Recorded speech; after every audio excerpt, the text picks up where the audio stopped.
Cuando me uní a Nucleotech, pensé que era la mejor oportunidad de mi vida.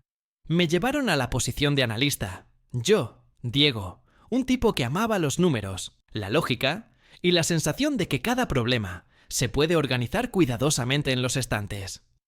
La compañía era grande, prestigiosa, y su moderna oficina en el centro de Madrid me parecía una especie de templo, donde solo se permite a aquellos que trabajan de manera verdaderamente brillante. Mi jefe, Rafael, me causó una impresión ambivalente desde el primer día. Era carismático, sonriente, demasiado seguro de sí mismo, un hombre que sabe hablar como si cada palabra estuviera escrita en oro. Pero detrás de toda esta facilidad externa se escondía algo desagradable. Una pequeña cosa, un detalle esquivo. Su sonrisa nunca llegó a los ojos. «Bienvenido al equipo, Diego», dijo, estrechándome la mano. «Aquí valoramos a los que saben trabajar y que saben entender las insinuaciones». Entonces no le di importancia. Un principiante rara vez ve un significado oculto. El novato ve poco. En los primeros meses todo fue perfecto. Rápidamente profundicé en los procesos, dominé los sistemas internos, hice amigos con algunos colegas. Especialmente con Marisol, una chica tranquila del departamento legal que sabía escuchar de una manera que te hacía sentir importante. A menudo venía a mi oficina con una taza de café y una sonrisa que hacía que incluso el día de trabajo más desordenado fuera más fácil. Poco a poco, comencé a notar que a Rafael no le gustaban los que hacían preguntas. Podía ser encantador, pero si alguien expresaba dudas o cometía un error, su mirada se enfriaba. No bruscamente, no maliciosamente, por el contrario, de una manera demasiado tranquila. Un frío que asustaba más que un grito. Una vez, mientras trabajaba en un informe, noté una discrepancia en los datos financieros. Pequeño pero sospechoso, como si alguien estuviera transfiriendo fondos entre proyectos sin que nadie se diera cuenta. Llegué a Rafael pensando que apreciaría la atención plena, pero no lo apreció. «Diego», dijo, mirándome directamente a los ojos. «A veces es mejor no ver lo superfluo. Nuestro trabajo es así». Cerró el informe y lo apartó como si fuera una servilleta sucia. Fue la primera vez que sentí ansiedad, pero estaba demasiado comprometido para parar. Por la noche, regresaba a esos cálculos, verificaba los números, verificaba los esquemas. Y cuanto más cavaba, más claramente veía. Alguien realmente mueve dinero. No abierto, no grande, sino en pequeñas porciones, pero regularmente. Y la línea de estas transacciones llevó a Rafael. Cuando le mencioné esto a Marisol, ella palideció. «Diego», dijo en voz baja. «Rafael, no es lo que parece. Por favor, no profundices». Pero era demasiado tarde. Ya sabía que si no lo detenía, yo mismo me convertiría en cómplice. Y yo creía que la justicia existía si se luchaba por ella. Fui a la junta directiva. Les traje todo. Impresiones, diagramas, explicaciones. Sus rostros quedaron de piedra. Y solo más tarde entendí por qué. 2 días después de esa conversación, me llamaron a la oficina de Rafael. Se sentó en su escritorio. Parecía relajado, como si toda la situación lo hubiera entretenido. Diego dijo con calma, le agradece su trabajo. Pero, por desgracia, ya no nos conviene. Me entregó un sobre con documentos de despido. A veces la gente está demasiado ansiosa por ir a donde no deberían mirar. En ese momento me di cuenta de 2 cosas. La primera es que Rafael era realmente corrupto.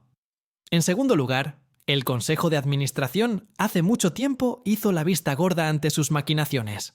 Pero también entendí el tercero. Despidió al hombre equivocado. Porque no iba a irme en silencio. Y mi venganza no será un grito, no una destrucción, sino algo mucho más reflexivo. Después de que me echaron por la puerta, caminé como aturdido durante varios días. Sin embargo, la ira desplazó rápidamente la confusión. Sabía que mi despido no era solo injusto, era una señal peligrosa. Si alguien como Ruiz sigue rodando cuesta arriba, tarde o temprano romperán a alguien más fuerte que yo. Y la idea de que pudiera detenerlo ya no se soltó. Por la noche, Mateo, un viejo amigo con el que una vez comenzamos una carrera juntos, vino a verme. Trajo un par de cervezas y una noticia de la que inmediatamente tuve un plan. «Escucha», dijo en voz baja, como si lo siguieran. «¿Sabes que Ruiz se aferra a su silla por una razón? Hay algo... documentos. Muy graves». Frunce el ceño, con un gesto de pedir que continuara. «Cada mes a través de nuestro departamento pasan los informes de gastos ficticios. Son decenas de miles de euros, Diego, quizás cientos. Los firma personalmente. Esta información lo cambió todo. Ya no necesitaba vengarme de un pequeño sucio. Tengo la oportunidad de poner fin a su plan de una vez por todas». Mateo y yo empezamos a salir casi todas las noches. Traía pendrives, borradores, copias de las cartas que Ruiz enviaba a los contratistas. Recogí cuidadosamente todo esto en una sola imagen. Marcé las fechas. Enfaticé las inconsistencias. Con cada paso, tengo la sensación de que no solo tengo pruebas en mis manos, sino una sentencia real. Pero cuanto más profundo cavábamos, más peligroso se volvía. Mateo contó que Ruiz comenzó a sospechar de la fuga. Reforzó el control interno. De repente comenzó a organizar rondas nocturnas en la oficina.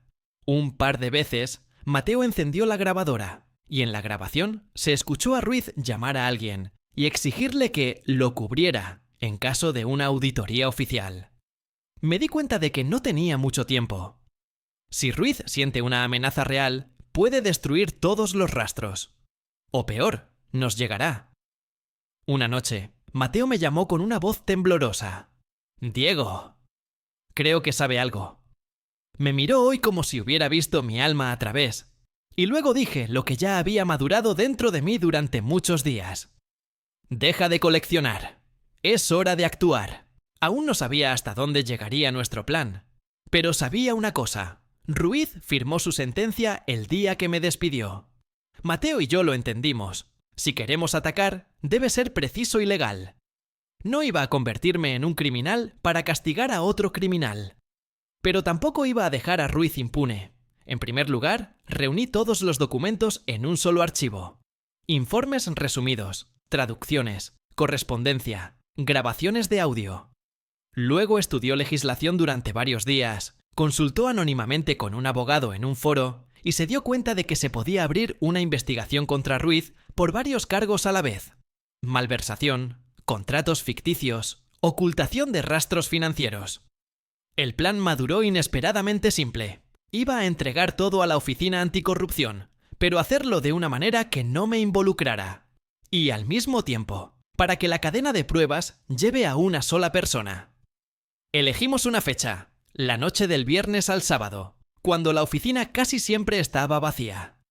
Mateo dijo que podría entrar bajo la apariencia de trabajar en un informe trimestral. Su tarea era descargar las últimas versiones de los contratos que Ruiz tenía en un servidor seguro. Sin estos archivos, la imagen estaba incompleta. Lo esperé en el auto en el estacionamiento, agarrando el teléfono en mis manos. La lluvia tocó el parabrisas, y cada minuto duró como una hora. Ha pasado una hora, luego 2. Finalmente, la puerta de la salida de servicio se abrió, y Mateo corrió hacia mí, cerrando la capucha de la lluvia. «Ya está», ha espetado y me ha entregado una memoria USB. Pero él estaba allí, en la oficina. Lo oí hablar con alguien por videoconferencia. Parece que iba a firmar nuevos contratos ficticios. Tengo frío por dentro. Entonces, el esquema no solo vivió, sino que se expandió. A la mañana siguiente, llevé el archivo a la vista final y preparé una carta anónima. He dado fechas, montos, compañías de colocación, esquemas de evasión contable, todo lo que permitiría a los investigadores armar el rompecabezas sin una sola fuga. Mateo insistió en que hiciéramos varias copias y las enviáramos a diferentes instancias, para que nadie tuviera la oportunidad de perder los materiales. Hemos enviado los archivos a través de un portal encriptado. Unos segundos. Y todo estaba hecho. No hay vuelta atrás. Imparable. No ocultar. Ahora quedaba esperar. Pero después de 3 días, recibimos las primeras señales de que el golpe había alcanzado el objetivo. Mateo me envió un mensaje. Está en pánico. Esta mañana llegaron a la oficina de la comisión. Ruiz fue convocado a una reunión privada con los fundadores. Por la noche, la noticia se hizo aún más fuerte. Varios empleados vieron a Ruiz salir de la oficina del director pálido, con las manos temblorosas. Gritó a alguien por teléfono, exigió cubrir las huellas y amenazó a los abogados. Estaba parado en la ventana de mi apartamento, sosteniendo el teléfono con este mensaje, y de repente me di cuenta de que me sentía no enojado, no eufórico. Un extraño alivio que no esperaba. Como si todo lo que me hizo finalmente ganara peso, y ese peso cayó sobre sus propios hombros. Pero lo más importante sucedió en 2 días. La compañía hizo una declaración oficial. Ruiz fue suspendido temporalmente de sus funciones mientras dure la investigación. Unas horas más tarde, recibí una llamada de un número desconocido. La voz era tranquila pero tensa. Señor Diego, tenemos que reunirnos. Tenemos algunas preguntas sobre el caso Ruiz. Me di cuenta. Todo acaba de empezar. La reunión programada se llevó a cabo en una pequeña oficina del Departamento Anticorrupción. La habitación estaba casi vacía. Una mesa, 2 sillones y una lámpara cuya luz hacía que las sombras en las paredes fueran particularmente nítidas.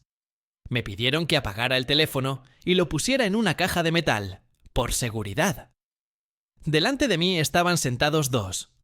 Un hombre llamado Esteban y una mujer llamada Lucía. No se presentaron completamente, solo nombres. Estaba nervioso, pero para mi sorpresa no tenía miedo.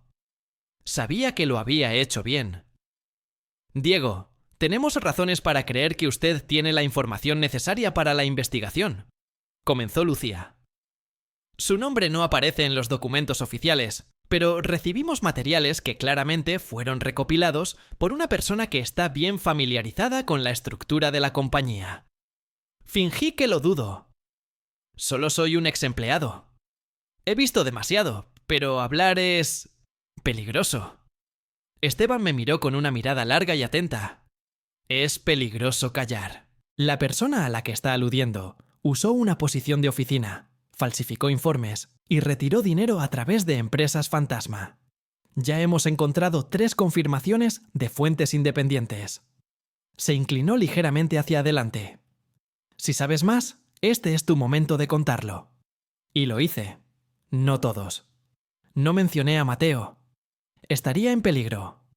Describí cuidadosamente el esquema. Expliqué cómo Ruiz manipuló los presupuestos del departamento, cómo intimidó a los empleados. Todo esto lo serví como si solo fuera un trabajador atento, y no una persona que recopiló un archivo enorme. Cuando terminó la reunión, Lucía me acompañó hasta la puerta. Diego, has tomado la decisión correcta. Una semana después, sucedió lo que Mateo y yo esperábamos, pero teníamos miedo de predecir. Ruiz fue detenido. No solo fue suspendido temporalmente, sino que 2 oficiales lo sacaron del edificio de la compañía. El testigo de esto fue Mateo, quien inmediatamente me envió un mensaje de voz. Deberías haber visto su cara. Era más blanca que la tiza. Gritaba que le habían tendido una trampa, que todo era mentira. Exigía un abogado. Los colegas se quedaron y miraron. Nadie intentó siquiera intervenir. Más tarde, las noticias informaron brevemente sobre la detención del jefe del departamento por irregularidades financieras. El nombre no fue mencionado. No es posible hasta el juicio. Pero sabíamos que se trataba de él. Esa noche salí al paseo marítimo. Estaba tranquilo. El viento arrastraba el olor del mar y la ciudad brillaba con luces. Y por primera vez en muchas semanas me sentí tranquilo. No júbilo, no celebración, sino un final tranquilo y cálido. Me senté en una roca cerca del agua y me dejé sonreír. La venganza fue cometida, pero no me destruyó. No me convirtió en una sombra, no me hizo caer a su nivel. Hice todo limpio, claro y legal. Y lo más importante, no lo hice para herir, sino para restaurar la justicia. Escribí el mensaje de Mateo. Lo hicimos. Pero vamos a estar de acuerdo. Ahora vivimos. Respondió en 1 minuto. De acuerdo.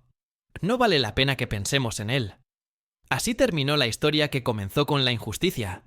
Y por delante tenía una nueva vida, en la que no había lugar para el miedo. Y ciertamente no había lugar para personas como Ruiz.